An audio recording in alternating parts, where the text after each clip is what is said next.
Alright guys, so today I wanted to do a video on why I decided to buy a 2007 Yamaha R1.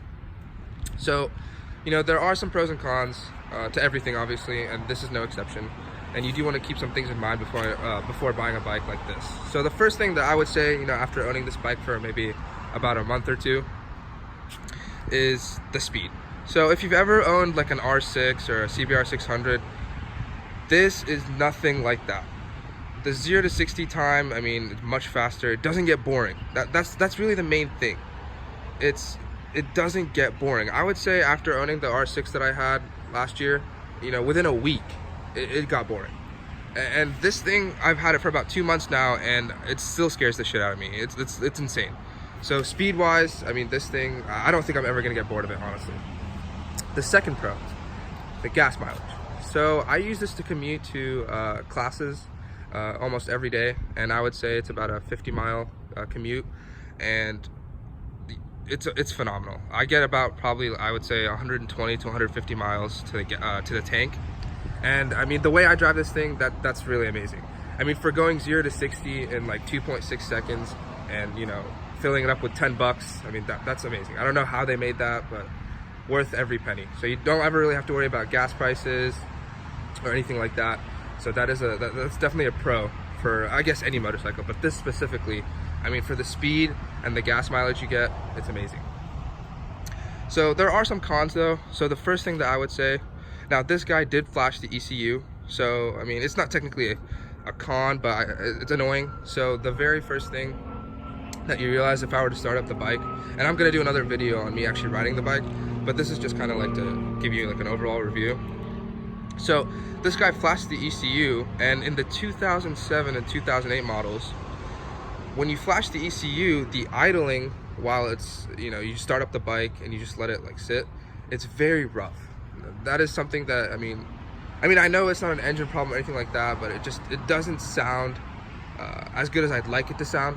So it's up to you though. I kind of got used to it, but if you're starting up the bike and you're trying to sell it or something, you need to explain to whoever's going to buy it, this is because the ECU was flashed, not because there's something wrong with the bike. So that's something you can look over. The second thing that I would say is a con to this bike relative to the R6 that I had or the CBR 600 is its weight. Moving this bike is not easy, especially when it's shut off. So if you're trying to move it up through a driveway or put it in your garage, you need to be careful of how much this thing weighs, because it's heavy. So moving this up a driveway, I would say you want to do it very slowly. Make sure that it doesn't tip over, because this almost did tip over with me, because I didn't realize really how heavy it was. So be careful of the weight when moving it while it's turned off. And another con, in my opinion, obviously this thing looks sexy, but if you look at the 2009 through 2014 or the new generation 2015, how they look, it looks much nicer. Now there are some, there are some problems with the 2009 look, like for example, apparently the headlights, because they come out of the actual front side of the motorcycle, the headlights are really hot, so when you're riding it, bugs actually hit the headlight and they melt inside, and it's very hard to clean. So thankfully you don't have a problem like that with this bike, but looks wise, it's not as it's not as nice as the newer generations, that's for sure. And other than that, honestly, I don't have anything to say. It's a great bike, very fun, very fast, and definitely a great purchase. I would never buy an R6 or CBR 600 again. And a lot of people think, oh, you don't want to start off if you're beginning with an R1 like this.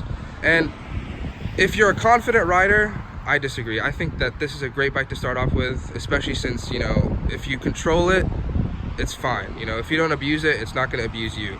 And under 6,000 RPMs, this bike is very similar to an R6.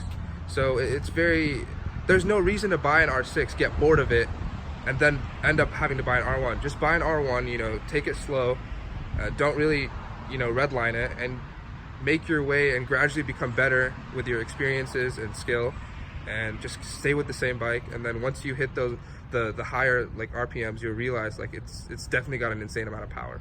So yeah, great bike, definitely recommend it. So yeah, I'm gonna do a video next time of me actually riding the bike, and hopefully I'll see you in that next video. Thanks, guys.